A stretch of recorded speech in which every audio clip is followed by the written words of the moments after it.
nous ne sommes pas actuellement en train d'enseigner ou même de prêcher. Nous sommes plutôt en train d'annoncer d'abord ce que Dieu s'apprête à faire dans ta vie et dans la mienne au nom de Jésus-Christ. Dis avec moi encore puissant. Dis avec moi puissant. Il a dit en parole et il a dit puissant en œuvre. En 2025, le Seigneur nous a dit qu'il y aurait 5 domaines. Dis avec moi 5 domaines. 5 domaines dans lesquels il veut que nous manifestions la puissance. Et l'annonce consistait à expliquer quels sont ces domaines-là dans lesquels Dieu veut que nous soyons puissants. La puissance a des directions. Et en 2025, Dieu nous a dit premièrement, c'était le premier dimanche, le culte Aleph. Dieu nous a dit qu'il voulait que nous soyons d'abord puissants émotionnellement, personnellement. En fait, l'objectif que Dieu visait dans sa parole, c'était de nous expliquer, avant de chercher à être puissant à l'extérieur, tu dois d'abord chercher à être puissant à l'intérieur de toi. Est-ce que quelqu'un me suit? La puissance, c'est d'abord la capacité d'un homme à être en mesure de se maîtriser et à être puissant intérieurement. Parce que si tu n'es pas puissant intérieurement et que tu accèdes à des domaines, que tu accèdes à des environnements qui ne correspondent pas à ta grandeur ou à ta maturité intérieure, premièrement, ça finira par se voir, mais deuxièmement, tu risqueras d'être humilié. Toute personne qui est placée dans un environnement qui ne correspond pas à la qualité de son cœur finira par être exposée. C'est la raison pour laquelle des fois nous prions, Seigneur élève-moi, Seigneur fais ceci, Seigneur fais cela. La réalité, c'est que Dieu voudrait bien le faire, mais le problème, c'est que tu n'es pas encore prêt. Ton cœur ne correspond pas au niveau dans lequel tu cherches à atteindre. Ton cœur n'a pas encore la hauteur et la grandeur de l'environnement dans lequel tu veux être. Parce que bien aimé, c'est une chose d'atteindre un environnement, mais c'en est une autre de rester dans cet environnement. Et tu dois développer, avant d'entrer dans certains environnements, tu dois développer les codes, tu dois développer le savoir-être. Il y a des choses, bien aimées, qui n'ont rien à voir avec la spiritualité. Quand tu rentres, par exemple, dans le monde de la politique, il y a un savoir-être à avoir. Lorsque tu rentres dans un monde où on appelle ça la cour des grands, il y a un savoir-être à avoir. Dieu ne peut pas prendre le risque de te propulser d'un environnement vers un autre sans qu'il ait pris le temps d'abord de te préparer intérieurement. Et c'est ce qu'il a fait avec tous les personnages bibliques qui ont su accéder à différentes sphères. Joseph a été préparé. Salomon a été préparé. David avait été préparé. La puissance intérieure fait référence à la préparation. En d'autres termes, il faut qu'avant que tu atteignes ou que tu accèdes à un environnement, que tu aies déjà le cœur correspondant. Est-ce que quelqu'un me suit? La puissance personnelle, la puissance intérieure. Dieu va te permettre de savoir te dompter en 2025. Je disais à quelqu'un, Dieu va permettre que tu saches te dompter en 2025. Celui qui est maître de lui-même est plus grand que celui qui prend des villes. Dis avec moi la puissance personnelle. La deuxième chose dans laquelle le Seigneur nous appelle à être puissant, dis avec moi, puissant. Puissant en 2025, c'est la puissance intellectuelle.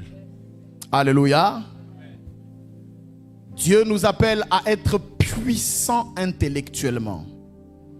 Parce que nous avons compris que nous sommes le monde actuel et dans plusieurs types de guerres. Même si aujourd'hui nous sommes en train de parler de la guerre en Ukraine, que nous sommes en train de parler jusqu'à présent, c'est vrai qu'ils sont en train de dire qu'il y aura une trêve. Mais il y a toujours la guerre dans la bande de Gaza, entre le Hamas, entre Israël, la Palestine. Il y a toujours la guerre. Mais ce genre de guerre n'est pas fréquente dans le monde, partout. Il y a d'autres guerres dont les médias ne parlent jamais. Il y a des guerres qui se font. Les guerres au Congo, par exemple, dont les médias ne parlent jamais. Alléluia. Il y a plusieurs guerres physiques, militaires, qui sont en train de se faire dans le monde. Alléluia. Mais au-delà des guerres physiques et militaires, il y a des guerres culturelles. Il y a des guerres de voix. Il y a des guerres des cerveaux. Est-ce que quelqu'un me suit? Et Dieu veut élever en ce temps, il veut susciter des Daniel et des Joseph pour que la puissance intellectuelle aille influencer les hautes sphères. Est-ce que quelqu'un me suit? Est-ce que quelqu'un me suit? Est-ce que quelqu'un me suit? Aujourd'hui, j'aimerais parler de la troisième ou le troisième domaine dans lequel Dieu t'appelle à être puissant en 2025. Est-ce que tu es prêt? Le troisième domaine dans lequel Dieu t'appelle et Dieu veut que tu sois puissant. Dis avec moi puissant. Dis-le avec puissance. Puissant en 2025, c'est la puissance sociale. Donne un bon amen au Seigneur. Puissant socialement. C'est ce que Dieu veut pour toi à partir de 2025. Puissant socialement. Et en parlant de la puissance sociale, il y a 3 directions dans lesquelles Dieu veut que tu exerces la puissance sociale. Ou du moins, il y a 3 définitions ou orientations dans lesquelles Dieu veut que tu manifestes la puissance sociale. Qu'est-ce que Dieu veut dire lorsqu'il te dit ce matin, je veux que 2025, qu'à partir de 2025, tu sois puissant socialement? Premièrement, Dieu veut te dire qu'il veut que tu aies ce qu'on appelle de l'influence. Dis avec moi l'influence. Oui. Dieu veut que tu aies de l'influence à partir de 2025. Je parle bien sûr de l'influence positive. Je parle de l'influence qui amène les autres à grandir. Je parle de l'influence qui emmène les autres à devenir meilleurs. Je parle de l'influence qui apporte une plus-value, qui apporte une valeur ajoutée. Quel âge a ce petit-là qui est là? Il a quel âge? Il a 9 ans. 2025, 9 ans derrière, ça fait combien? 2025 moins 9.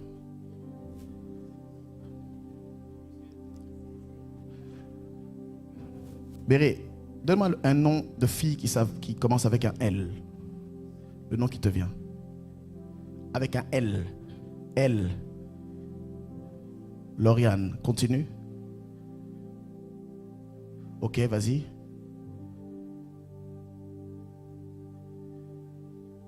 Comment?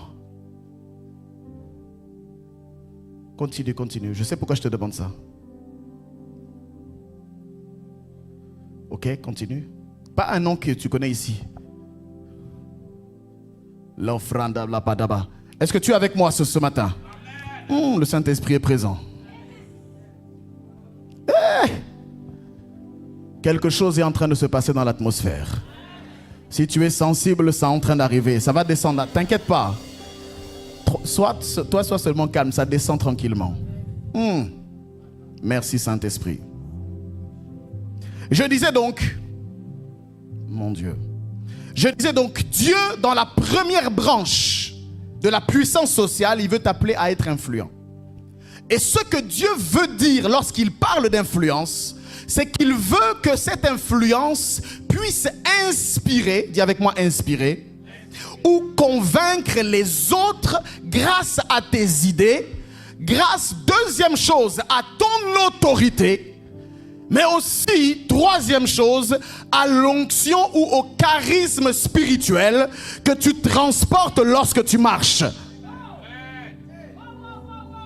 Je ne sais pas si je parle à quelqu'un ici. Je dis, Dieu veut que tu sois influent en 2025. Dieu veut que ta voix ait un poids en 2025. Dieu veut que tes idées soient respectées en 2025. Jusqu'en 2024, lorsque tu parlais, ta voix ne comptait pas.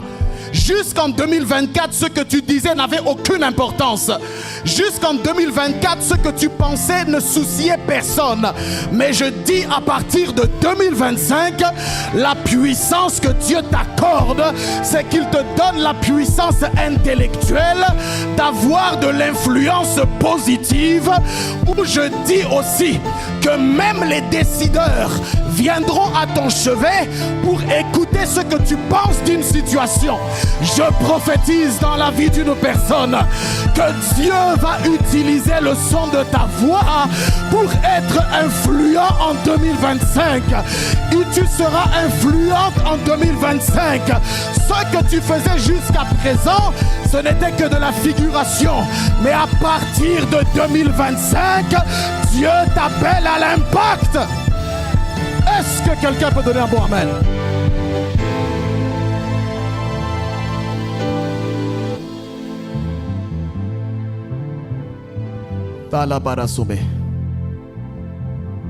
Dieu va donner de l'importance à ta voix.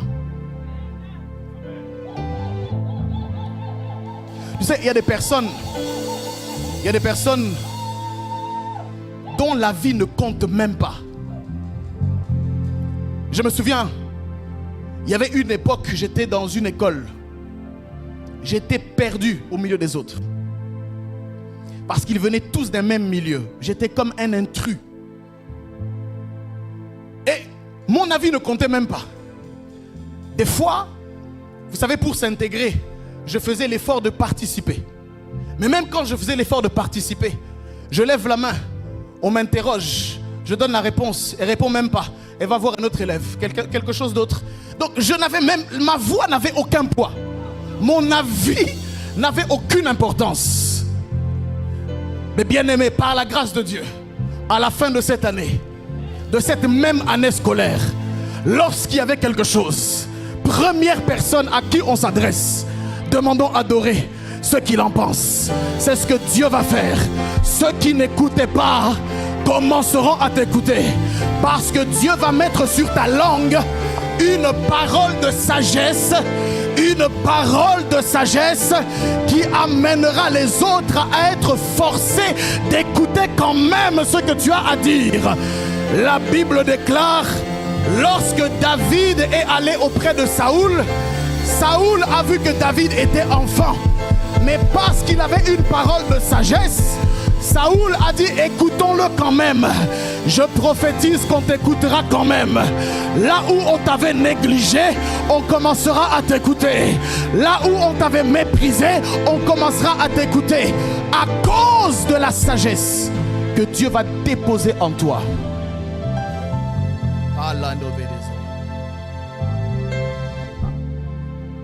Dis avec moi l'influence. C'est dans ce sens que Dieu veut te rendre puissant socialement. C'est-à-dire dans tes relations avec les autres. Dans la place que tu occupes au milieu d'un groupe. Il veut te rendre puissant. Par l'influence. La deuxième chose ou la deuxième direction dans laquelle Dieu veut te rendre puissant, c'est dans le leadership. Dis avec moi le leadership. Dis encore avec moi le leadership.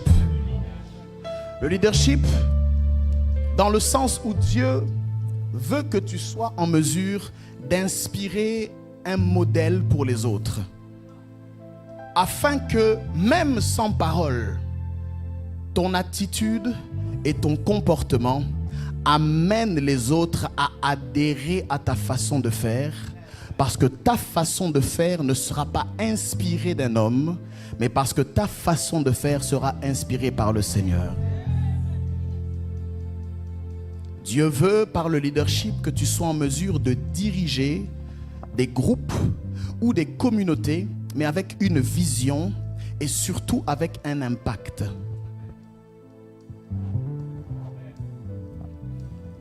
Béré, tu as d'autres noms? Donne-moi. Il n'y a pas le feu vert dans mon esprit. Je sais pourquoi je te demande à toi. Dis avec moi le leadership. La troisième direction dans laquelle Dieu veut que tu sois puissant socialement, c'est dans le cadre des réseaux, du réseau. Je ne parle pas des réseaux sociaux ici. Le cadre des réseaux humains. Qu'est-ce que j'entends par là? J'entends par là, quand je parle de réseau, c'est d'avoir des connexions solides, mais pas seulement solides, des connexions qui soient non seulement solides, mais aussi stratégiques, qui te permettent d'accéder à deux choses. Premièrement, à des opportunités, et deuxièmement, à des ressources. Des ressources humaines, des ressources financières, des ressources matérielles. Dieu t'appelle à être puissant socialement pour que ton réseau grandisse, pour que le champ d'action de tes connaissances puisse grossir, pour que tu ne sois plus seul.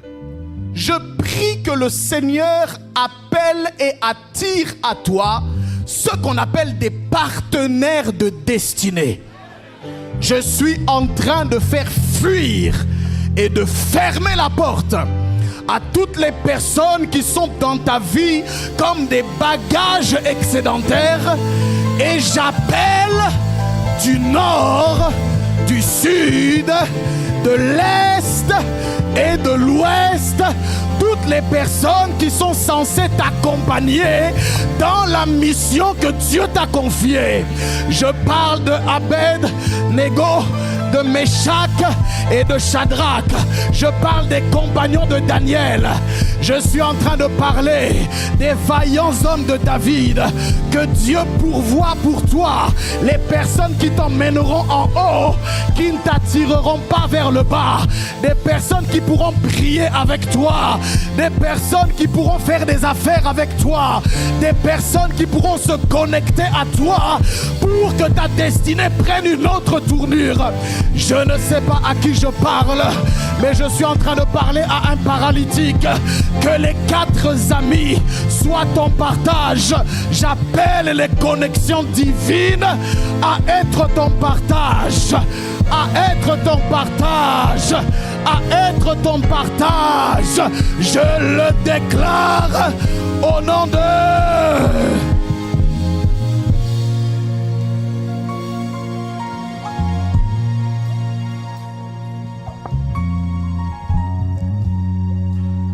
Dieu appelle tes partenaires de destinée. En 2025,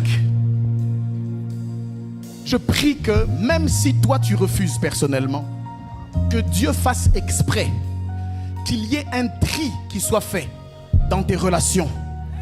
Oui, même si toi tu refuses, écoute la prière que je fais, que Dieu crée un problème, que tu te sépares de ceux à qui tu ne dois pas être. Je prie que tu te sépares des personnes avec qui tu ne dois pas rester.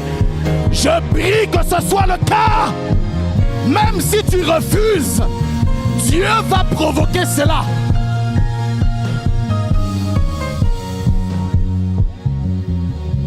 Parce que la vérité, c'est que des fois, tu ne seras pas suffisamment courageux pour faire ça.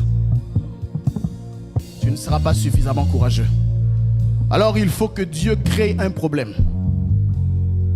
Et il le fera exprès. Parce que Dieu est tellement attaché à ce qu'il doit faire avec toi. Il ne peut pas se permettre que tu perdes encore du temps. Il y a des numéros que tu vas devoir supprimer. Il y a des relations avec qui tu vas devoir prendre de la distance. Tu ne dis pas Amen, je te comprends.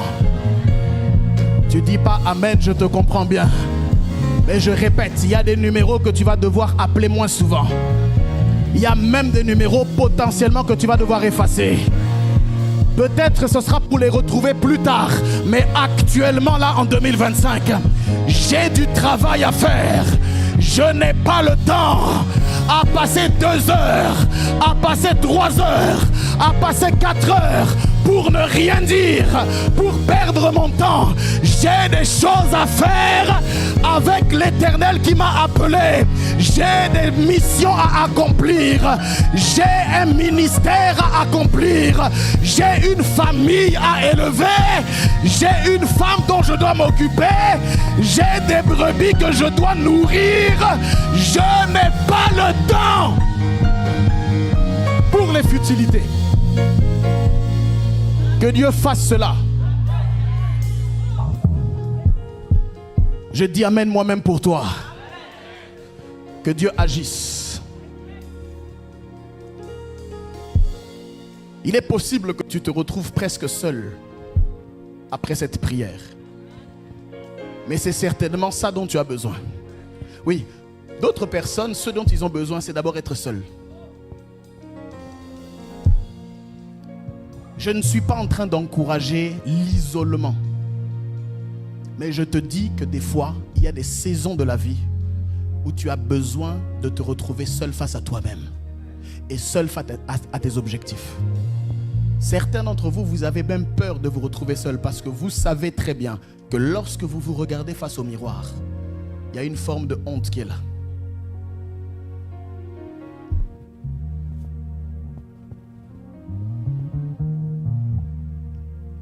Les réseaux. C'est la 3e direction. Voici donc les 3 directions où Dieu veut t'appeler à être puissant socialement.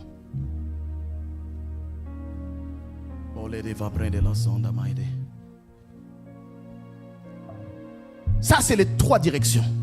Influence, dis avec moi influence. Leadership, dis avec moi leadership. Et réseau, dis avec moi connexion. Tu dois être puissant socialement.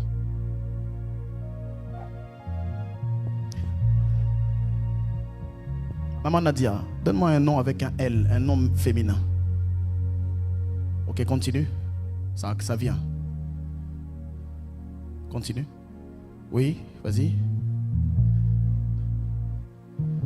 Vas-y. Oui, continue. Oui, continue, maman. Oui. L-I. Voilà.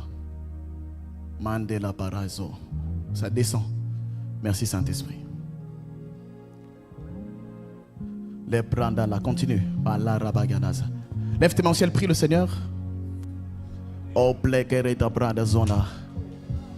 Lambranda Ladaba. L'Oranclara Branda Labadaza. Regarde, tu sais des fois, la parole vient comme des gouttes. Ça tombe, ça tombe, ça tombe. Ton les prêté vendadolaza ante. Merci Saint-Esprit. Dieu ne ment pas. Est-ce que tu crois que Dieu ne ment pas? Est-ce que tu crois ça? Dieu ne ment pas. Il y a 3, au-delà des 3 directions dans lesquelles Dieu veut que tu sois puissant socialement, il y a 3 sphères ou 3 domaines dans lesquels Dieu veut t'établir puissamment. J'ai parlé des 3 directions de ce que Dieu entend quand il dit socialement. Influence, leadership et connexion. Ça, c'est ce que Dieu veut te faire comprendre quand il dit socialement, puissant socialement. Maintenant, dans cette puissance, il y a 3 domaines dans lesquels Dieu veut t'établir. Est-ce que tu me suis? Il y a 3 environnements dans lesquels Dieu veut t'établir avec puissance. Est-ce que tu es avec moi? Si tu es avec moi, dis avec moi, je suis avec toi. Le premier domaine dans lequel Dieu veut t'établir puissamment, c'est d'abord dans ta cellule familiale. Oui. 1 Chroniques, chapitre 5, verset 2. Est-ce que tu es toujours avec moi, s'il te plaît? Reste avec moi, s'il te plaît, pendant le temps de l'enseignement. Comme d'habitude, tu le sais, on respectera l'heure. Mais reste avec moi, je te demande ton attention. Dans ta cellule familiale, voici ce que les Écritures déclarent. Parmi les fils de Jacob, la Bible déclare ceci au sujet d'un de ses fils. Il est écrit: Judas fut à la vérité, dis avec moi, à la vérité, puissant parmi ses frères. Et de lui est issu un prince.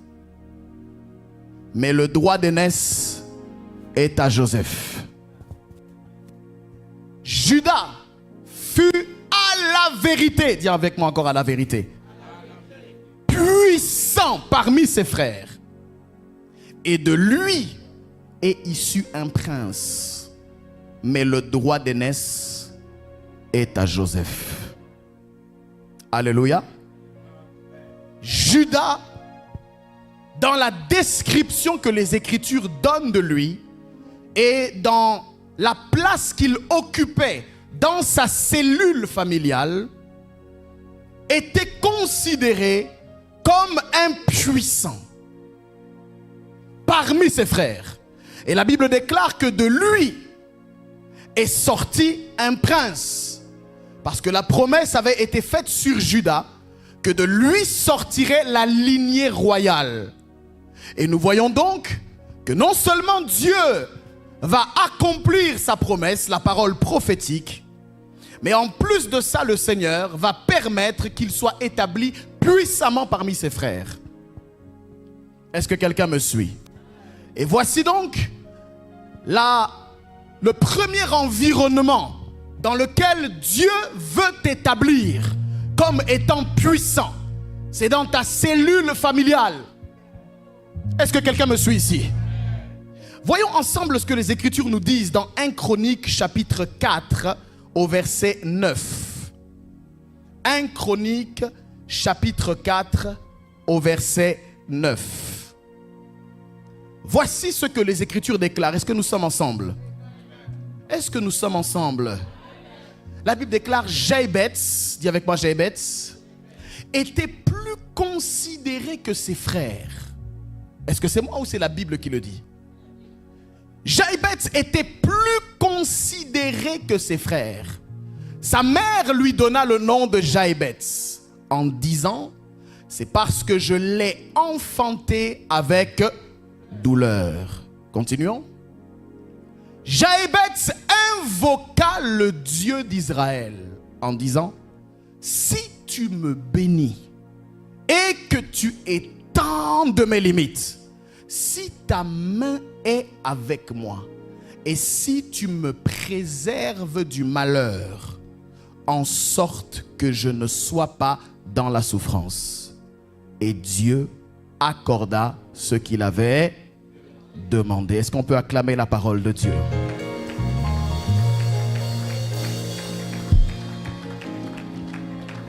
Le premier environnement dans lequel le Seigneur t'appelle à être puissant, c'est dans ta cellule familiale. La Bible déclare ici dans ce texte qu'avant que Dieu n'accorde ce que Jaébetz lui avait demandé, Jaébetz est décrit comme étant le résultat. Son nom est en fait le résultat du témoignage que sa mère a eu de lui quand elle l'a mis au monde. Parce qu'elle dit: je l'ai enfanté avec douleur. Donc Jaébetz est rattaché toute sa vie à ce souvenir. Parce que souviens-toi que l'une des choses que tu entendras peut-être le plus dans ta vie, c'est ton prénom. Parce que lorsqu'on t'appelle par ton prénom.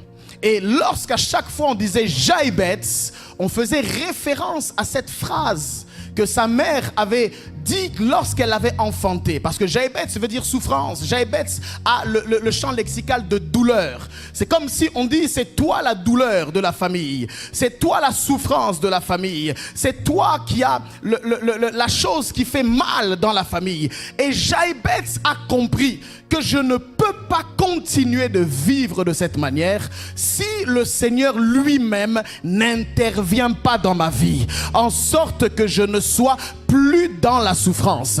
La Bible déclare que Jaïbetz a invoqué Dieu et que Dieu a entendu la prière de Jaïbetz, mais que Dieu n'a pas seulement entendu, Dieu a aussi exaucé la prière de Jaïbetz.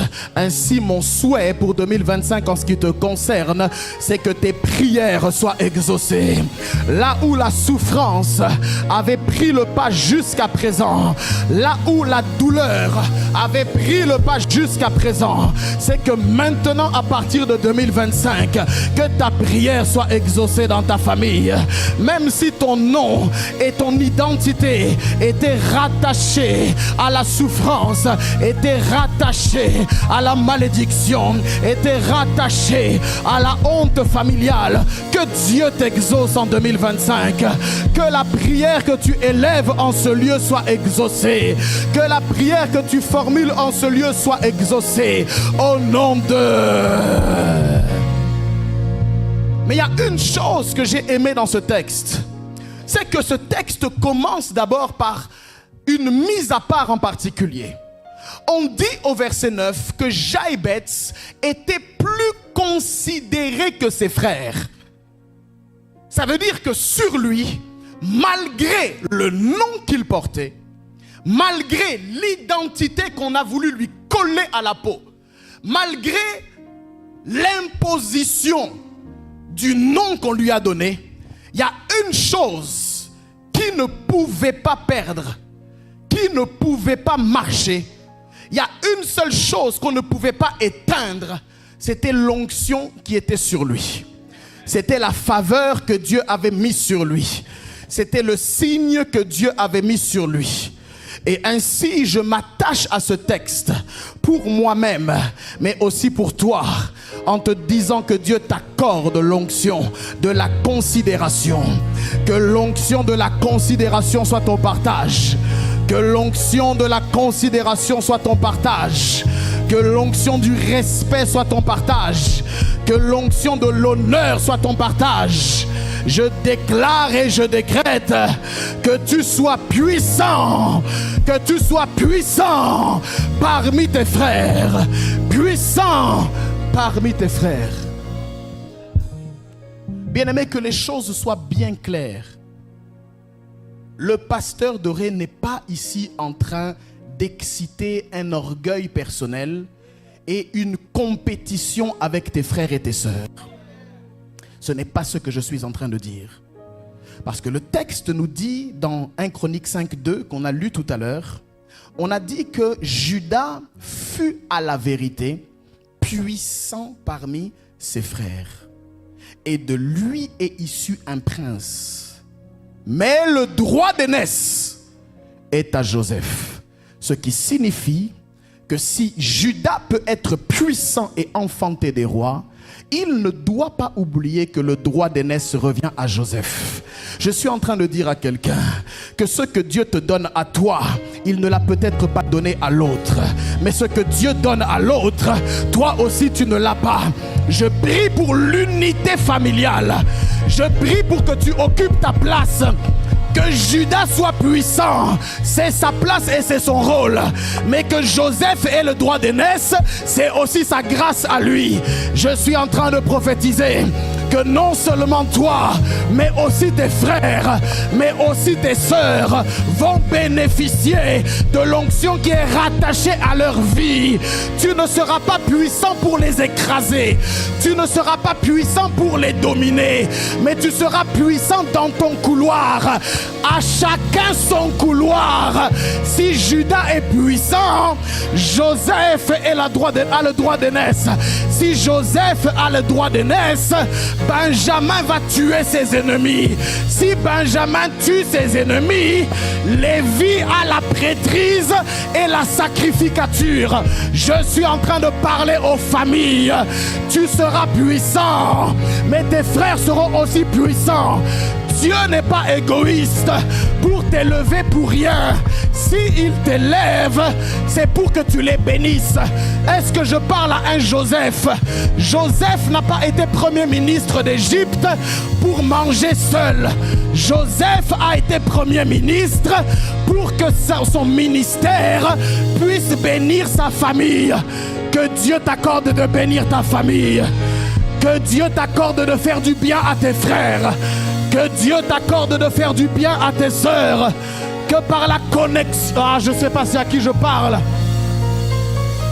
Ils seront fiers d'être appelés ton frère. Ils seront fiers d'être appelés ta sœur. Parce que tu portes en toi la puissance de Dieu, la puissance des paroles et la puissance des œuvres.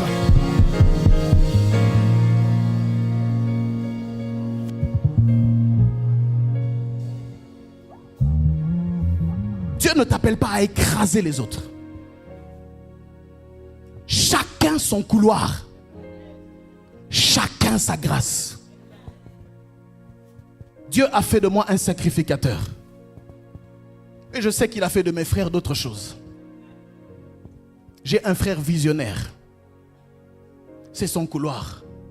Et Dieu m'a déjà dit que ce gars-là va être trop riche. Il sera plus riche que moi.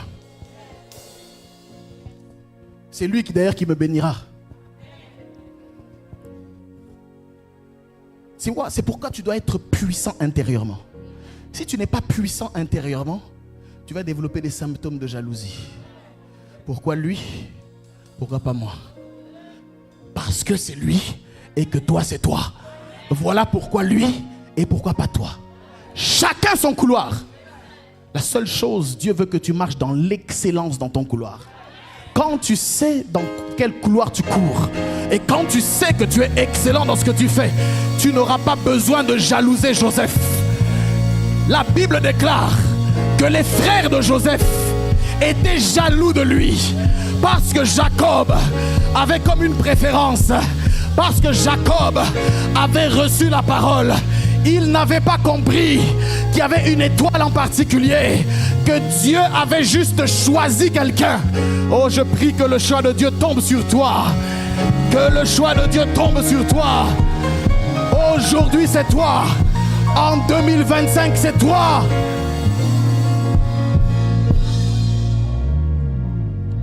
Merci, Saint-Esprit.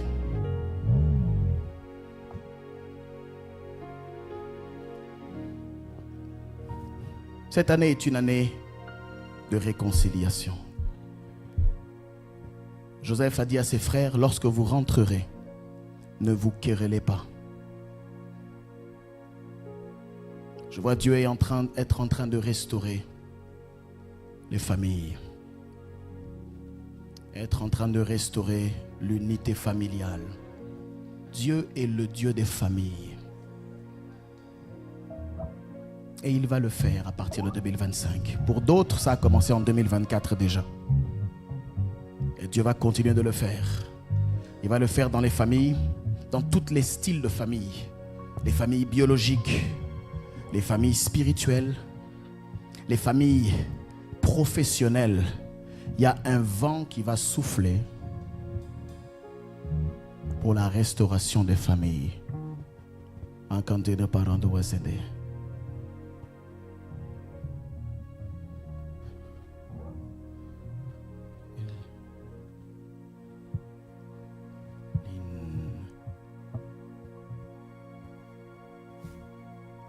Lève les mains, adore le Seigneur. Dis-lui, Seigneur, fais-le dans ma famille.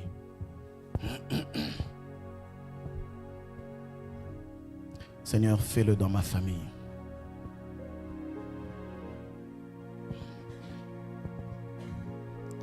Seigneur, fais-le dans ma famille. Béré, donne-moi le nom. Continue. Continue. Comment? Non, c'est un I. Non. Dieu est en train de restaurer les familles. J'aimerais que tu pries pendant 1 minute pour ça. Dis, Seigneur, restaure ma famille. Restaure ma famille. Seigneur, restaure ma famille. Seigneur, restaure ma famille. Liliana, Lise, Lisa, Lisa, Lily, Lilou, Lilou, Lilou, Lille. Non, non, c'est pas ça. Continue. Lilvio. Ça va venir, t'inquiète pas. Ça, c'est en train de descendre. On est capable ça. Le Saint-Esprit va me donner le signe. Complète faradaba. L'incomprende la dose gave. Prie pour ta famille. Seigneur, rends-moi puissant dans ma famille. Rends-moi un instrument de puissance pour la réconciliation. Rends-moi un instrument de puissance pour l'unité familiale. Rends-moi un instrument de puissance pour la restauration. Que je ne sois pas, tu vas prier, tu vas dire que je ne sois pas un mur, mais que je sois un pont. Prie comme ça. Je ne veux pas être un mur, je veux être un pont. Je ne veux pas être un mur, je veux être un pont. Je ne veux pas être un empêchement, je veux être un facilitateur. Je ne veux pas être une barrière, je veux être une passerelle. Seigneur, passe par moi. Si il te plaît, passe par moi. Si cela t'est convenable, passe par moi pour l'unité familiale. Au nom de... Au nom de... Deuxième environnement dans lequel Dieu veut t'établir dans la puissance. Après l'unité et après l'environnement ou encore la cellule familiale, Dieu veut t'établir dans le pays en tant que communauté. Il veut que tu sois puissant dans le pays en tant que communauté. Je répète, il veut que tu sois puissant dans le pays en tant que communauté. Alléluia. Alléluia. Exode chapitre 1er, verset 7, puis le verset 9. Voici ce qui est écrit. La Bible déclare, est-ce qu'on est ensemble? Est-ce qu'on est ensemble si tu es avec moi? La Bible déclare ceci. Les enfants d'Israël furent, tu n'es pas avec moi. Tu n'es pas avec moi. Les enfants d'Israël furent et... On répète, les enfants d'Israël furent et... On répète, les enfants d'Israël furent et... La Bible déclare, ils s'accrurent, ça veut dire il y a eu l'accroissement ou la croissance et devinrent de plus en plus... Tu n'es pas avec moi. De plus en plus... Dis ça avec force. De plus en plus... Et le pays en fut. Voilà ce que le Seigneur veut faire de toi, veut faire de ta famille, veut faire de ton église. Voilà une explication de ce que Dieu veut faire dans la puissance. Il veut t'établir de façon à ce que le pays, lorsque je parle de pays, je fais référence à l'environnement ou encore au territoire dans lequel tu es. Dieu veut que tu remplisses le territoire dans lequel tu te trouves. Est-ce que quelqu'un me suit? Maintenant, prends avec moi le verset 9. Il dit à son peuple, le Pharaon, il dit, voilà les enfants d'Israël qui forment un peuple plus nombreux, dis avec moi plus nombreux, et plus puissant que nous. Dis avec moi plus nombreux et plus puissant. Et plus puissant que nous. Le Seigneur veut faire que cette parole, pour celui qui croit que la Bible n'est pas seulement un livre culturel, mais qu'elle est un livre spirituel, celui qui s'attache à cette parole-là doit la manifester en 2025. Dieu est en train de dire, au travers de cette parole que nous venons de lire, qu'il manifeste et qu'il appelle dans ta vie, dans nos vies, ce qu'on appelle la fécondité et la multiplication. Dieu veut te rendre fécond. Que celui qui dise Amen, cela s'attache à lui. Dieu veut te rendre fécond. Je parle de la fécondité dans tous les sens du terme. Si tu es marié, Dieu veut te rendre fécond. Je parle au niveau biologique. Je parle au niveau biologique. Dieu va t'accorder des enfants biologiques. Si tu es marié dans cette église, je prie que l'onction de la fécondité t'affecte. De la même manière qu'il m'a rendu fécond, de la même manière il te rendra fécond. Mais je ne parle pas seulement de la fécondité biologique. Dieu va permettre que tous les projets desquels tu es enceinte, il y a des projets dont tu es enceinte, il y a des entreprises dont tu es enceinte, il y a des objectifs dont tu es enceinte, il y a une maison que tu veux construire dont tu es enceinte, il y a un travail que tu veux faire dont tu es enceinte, il y a une entreprise que tu veux monter dont tu es enceinte. Dieu va permettre que 2025 soit l'année de la semence, soit l'année de l'incubation, mais soit aussi l'année de l'accouchement. Je déclare et je décrète que la fécondité soit ton partage.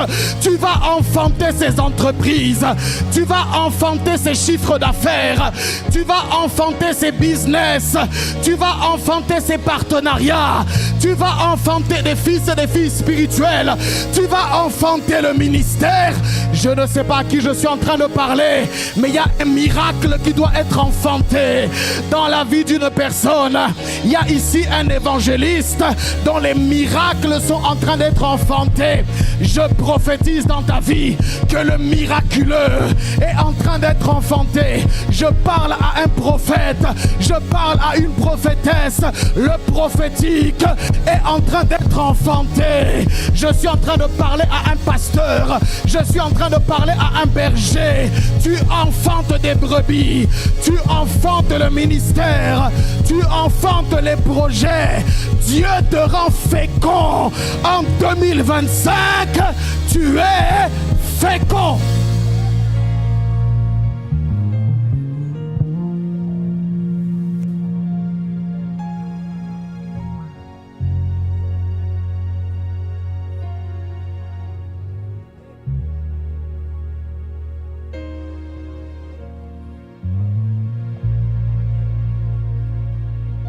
Te rend fécond.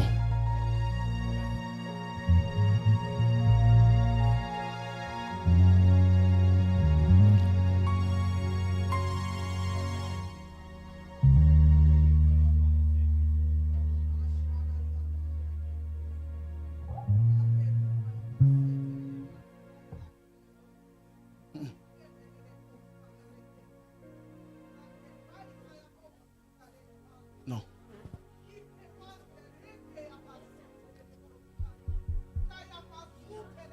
Comment?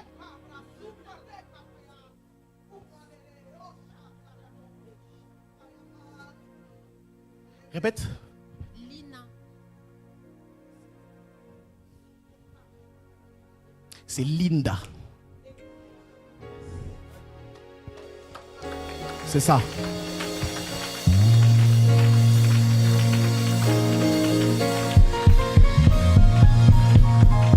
Est-ce que tu peux acclamer le Seigneur? Nous avons trouvé.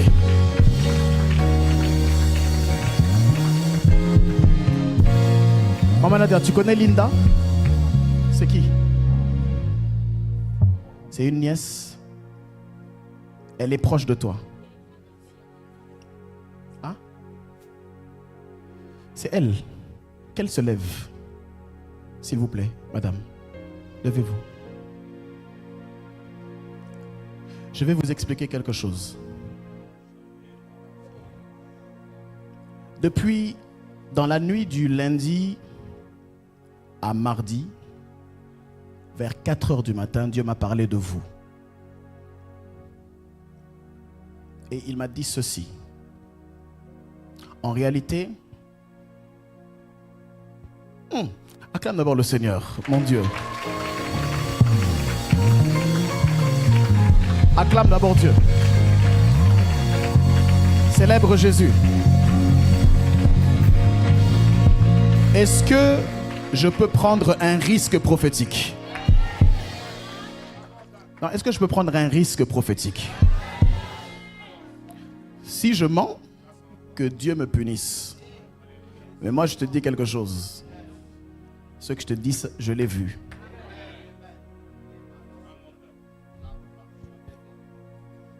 Maman, je sais que ça vous embête. Venez, s'il vous plaît, venez. Venez, rapprochez-vous, s'il vous plaît, si ça ne vous dérange pas. Est-ce qu'on peut acclamer Dieu pour Linda? Prends le micro.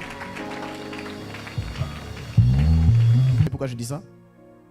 Parce que je sais que ça vous embête. C'est vrai ce que je dis? Oui. Oui. Et je vais vous dire pourquoi ça vous embête. Parce qu'en réalité, je vous vois dire ou je vous vois penser que vous ne voulez pas vous faire remarquer. Vous voulez vous faire comme petite, venir, prier, partir et ne pas trop être en contact avec les gens. Est-ce que ce que je dis est vrai ou pas? Oui. Pardon? Oui, c'est vrai. C'est vrai.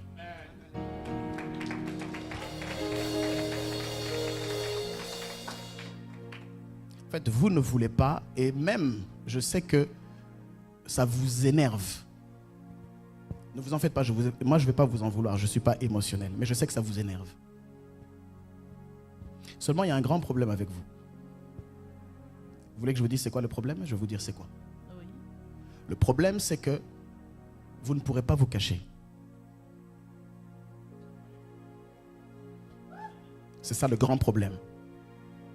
Le problème, c'est que tout ce que vous allez faire, chaque fois que vous vous rapprocherez de Dieu, dans l'état dans lequel vous êtes, Dieu va vous appeler et va vous exposer, juste pour vous montrer qu'il vous connaît. Je me retrouve dans la nuit de lundi à mardi, vers 4 heures du matin.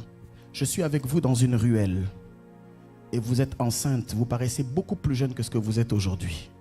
Nous sommes en train de marcher ensemble. On marche et vous êtes en train de me parler. Dans la vision, vous me parlez et vous êtes en train comme de vous lamenter. Mais il y a quelque chose qui m'intrigue, c'est que vous me parlez de votre maman. Et il y a comme une forme de lamentation qui est là. Et vous vous plaignez et vous parlez. Et c'est une période dans laquelle, je répète, je vous vois enceinte. On marche, on avance. Pendant qu'on est en train d'avancer, vous continuez de vous plaindre et je continue de vous écouter. À un moment donné, on tourne à gauche et on arrive dans un endroit où il y a une ruelle, où il faut qu'on passe. Mais vous décidez de ne pas passer parce qu'il y a des chiens de part et d'autre. Et pourtant, il faut qu'on y aille quand même. Et je suis en train de vous forcer à y aller. Vous refusez encore. Et vous m'encouragez à y aller seul et à ouvrir pour vous une brèche pour que le chemin soit effectué et que vous puissiez passer derrière. Je passe avec dangerosité. Certains chiens essayent de m'attaquer. Je passe quand même et je monte sur un arbre et je vous appelle. Et c'est là où je dis, j'ai vu, tout à l'heure je parlais de la restauration familiale. J'ai vu comme une forme de restauration. Parce qu'en réalité, Dieu est en train de me dire, Madame Linda, avec tout le respect que je vous dois, il y a des choses que je ne dirai pas en public. Mais Dieu est en train de me dire qu'il vous appelle. Et que vous ne pourrez pas échapper à son appel. quel que soit ce que vous faites, quel que soit où vous irez, vous vous cacherez, vous essaierez d'être discrète, vous essaierez de ne pas faire de bruit, mais l'étoile de Dieu brille tellement fort sur vous que vous êtes celle qui est choisie pour la restauration de toutes vos relations. Peut-être il y a une chose que je ne dirai pas, on parlera si vous le souhaitez à part, pour ne pas que ça puisse vous déranger. Mais ainsi me parle l'Éternel. Ainsi me parle Dieu. Et la raison pour laquelle j'ai demandé à Bérénice, c'est parce que Bérénice, tu ne devais pas être là. Souviens-toi. Mais quand tu m'as parlé, j'ai su dans mon esprit qu'elle sera là. Et la raison pour laquelle j'ai demandé à ce que ces mêmes choses soient données à Nadia qui est là-bas, c'est tout simplement parce que la même Linda dont elle parle a le même profil que cette dame-là. Il y a quelque chose. C'est ta nièce. Je ne sais pas où elle est. À Paris. Je ne sais pas ce qu'elle fait. Est-ce qu'elle est en Christ? Est-ce qu'elle n'est pas en Christ? Je ne le sais pas. Ce que je sais, c'est que cette connexion, au moment où nous étions en train de parler et de demander, tu es entré dans la place et j'ai su qu'il y avait une connexion dans ce nom. Ainsi me parle Dieu. Prie pour Linda et dis-lui que Dieu l'appelle. À partir d'aujourd'hui à 12h58, l'appel de Dieu tombe sur sa vie. Je vois le ministère être sur elle. Ne la négligez plus et écoutez ce qu'elle a à dire. Car Dieu a pour elle des projets de paix et de malheur pour lui donner un avenir et de l'espérance. Donne un bon amen au Seigneur. Donne un bon amen au Seigneur. Madame, que Dieu vous bénisse abondamment. Acclame Dieu pour Linda. Est-ce que quelqu'un est dans la place? Est-ce que quelqu'un est ici? Oui, c'est bien ça. Merci Seigneur. C'est bien ça.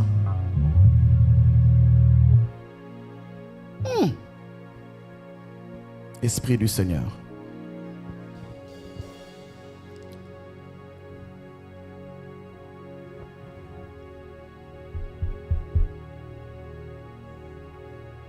La troisième chose ou le troisième environnement dans lequel Dieu veut nous établir,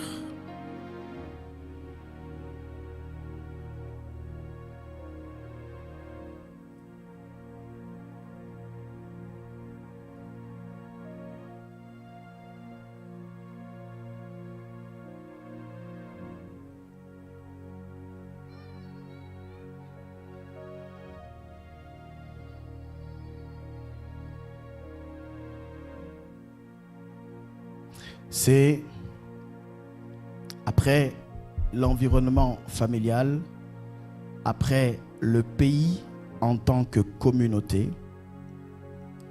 La troisième sphère et dernière sphère sur laquelle nous allons atterrir ce matin et clôturer, c'est que Dieu veut t'établir puissamment dans les sphères de décision. Oui, dans les sphères de décision. Là où il y a des grandes décisions qui sont prises. Je suis en train de parler de la cour des grands. Je ne sais pas à qui je suis en train de m'adresser. Mais Dieu veut t'établir avec les grands. Esdras, chapitre 7, verset 27 au verset 28. Voici ce que la parole de Dieu déclare. Béni soit l'Éternel, le Dieu de nos pères, qui a disposé le cœur du roi à glorifier ainsi la maison de l'Éternel à Jérusalem, et qui m'a rendu l'objet de la bienveillance du roi, de ses conseillers et de tous ses puissants chefs. Je répète, béni soit l'Éternel, le Dieu de nos pères, qui a disposé le cœur du roi à glorifier ainsi la maison de l'Éternel à Jérusalem, et qui m'a rendu l'objet de la bienveillance du roi. et de ses conseillers et de tous ses puissants chefs. Le Seigneur me dit de te dire que la puissance avec laquelle tu es censé fonctionner dans les sphères de décision en 2025, Dieu va commencer à le faire en te rendant l'objet de la bienveillance des grands et de ses conseillers. Dieu me dit que tu auras la faveur de ceux qui dirigent.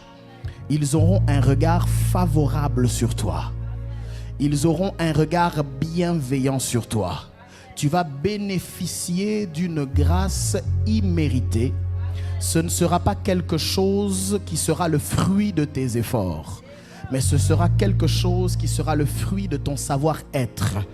Il y aura tellement de vertus et de qualités en toi qu'on ne trouvera chez nul autre que toi, que les gens seront forcés de regarder à ton profil. Il pourra y avoir des CV qui sont empilés sur des tables des recruteurs, des directeurs de ressources humaines, mais je prie que l'assaisonnement divin te localise.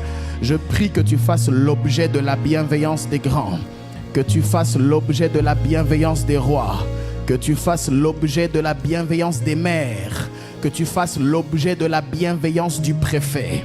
Ma prière est que toutes ces grandes instances que nous respectons, que tu sois l'objet de la bienveillance et de ses conseillers et de tous ses puissants chefs. La Bible déclare: fortifié par la main de l'Éternel. Dis avec moi: Seigneur, fortifie-moi. Dis-le bien: Seigneur, fortifie-moi. Il est écrit: fortifié par la main de l'Éternel, mon Dieu, qui était sur moi. J'ai rassemblé les chefs d'Israël afin qu'ils partissent avec moi. Que mon Dieu t'accorde de pouvoir rassembler des chefs afin qu'ils aillent à la guerre avec toi. Qu'il te donne la possibilité de rassembler des décideurs et qu'il t'accompagne dans tes projets. Qu'il te donne de pouvoir rassembler des puissants et qu'il sponsorise ton projet.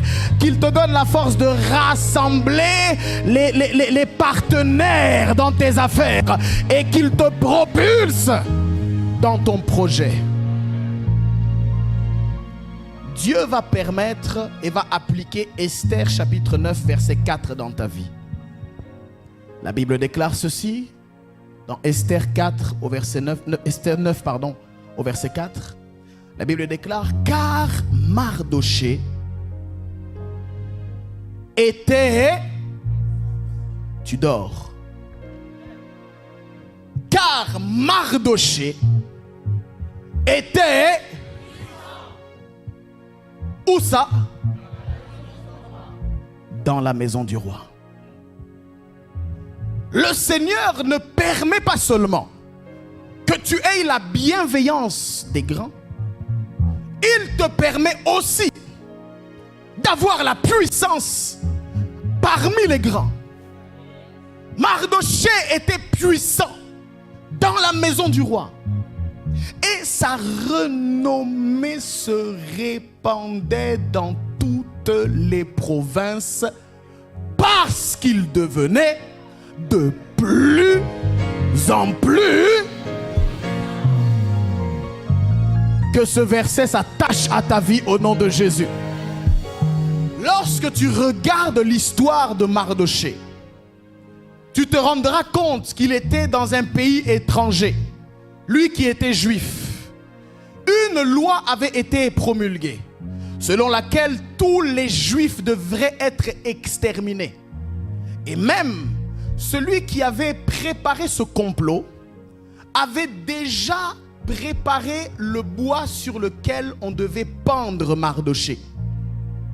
Je ne vais pas rentrer dans l'histoire, mais ceux qui lisent un peu la Bible savent que Mardoché avait une destination à la pendaison.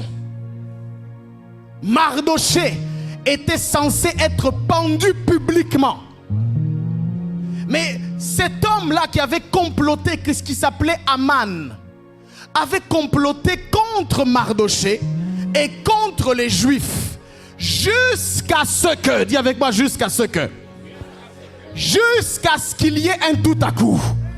Et le tout à coup, c'est qu'une femme qui n'était pas grande, qui n'était pas costaud, mais qui était ointe, qu'on appelle Esther. Elle était ointe en parole et elle était ointe en action. Elle s'est rapprochée du roi. Elle a osé prendre un risque. Là où elle n'avait pas le droit, elle est entrée dans la cour du roi. Elle a intercédé avec ses amis. Elle a jeûné. Elle n'a ni mangé. Elle n'a pas bu. Elle a intercédé et elle est entrée dans la cour du roi.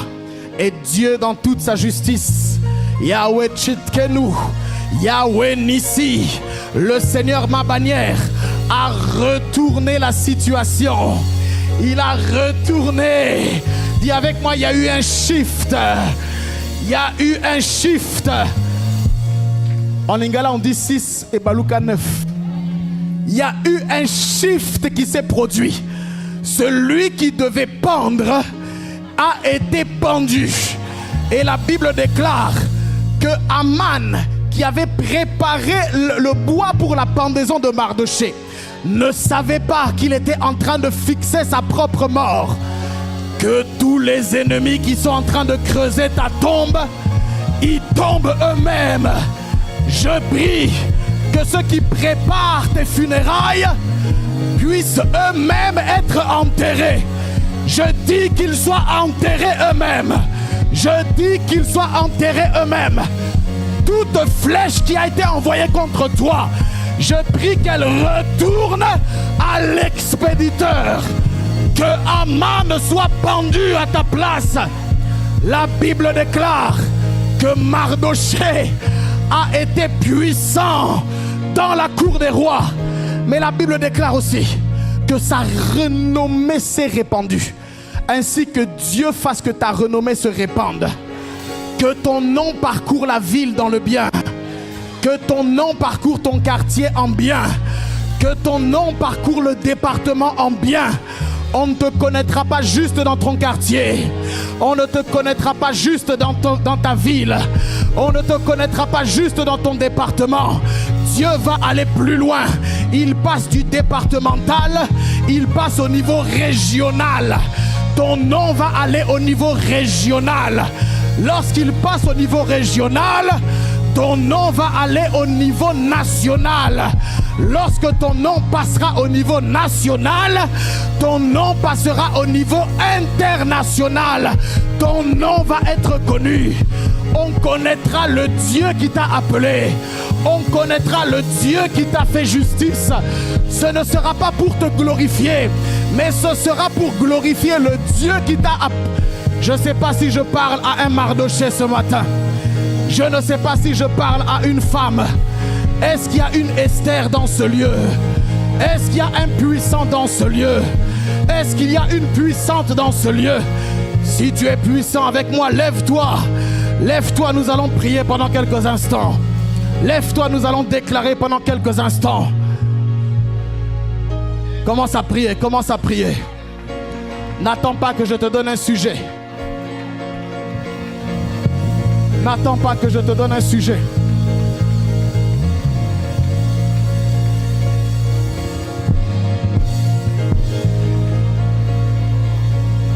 Puissant. Puissant. Je dis puissant. Je dis puissant. En parole. Puissant. En œuvre. Puissant en parole. Puissant socialement. Tu me rends puissant dans mes relations. Tu me rends puissant socialement.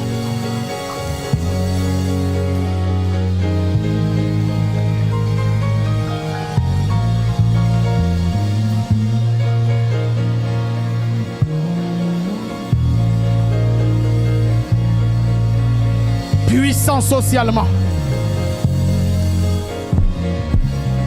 Puissant socialement. Dans ma cellule familiale, Tu me rends puissant au milieu de mes frères. Tu me rends puissant. Tu m'accordes l'onction de la considération. Tu m'accordes la puissance parmi mes frères. Et tu leur accordes aussi la puissance. Puissant familialement. Puissant pour être un pont. Puissant pour bénir les familles. Puissant pour être une bénédiction pour ma famille. Puissant. Je dis puissant. Puissant dans le pays. Puissant dans le pays. Je suis fécond. Je multiplie. Je suis fécond. Je multiplie. Je suis fécond. Je multiplie. Je suis fécond. Je multiplie. Je suis fécond. Je multiplie. Je suis fécond. Je multiplie. Je suis fécond. Je multiplie. Tu me rends puissant dans le pays. Tu me rends nombreux dans le pays. Tu me donnes de couvrir le pays. Tu me rends puissant socialement dans la cour des grands. Puissant socialement comme Mardoché. Puissant dans la cour des rois. Puissant au milieu des princes. Au nom de... Nous espérons que ce message vous aura fait passer de l'information à la transformation. Nous bénissons le Seigneur de nous avoir suivis et nous vous invitons à activer la petite cloche pour être en mesure de suivre toutes nos actualités, nos nouveautés, bref, d'être connectés. Alors faites-le rapidement et par la suite nous pourrons encore davantage partager la parole, les Écritures et ainsi commencer une belle aventure dans le Seigneur. Que Dieu vous bénisse et que le diable vous oublie. Amen.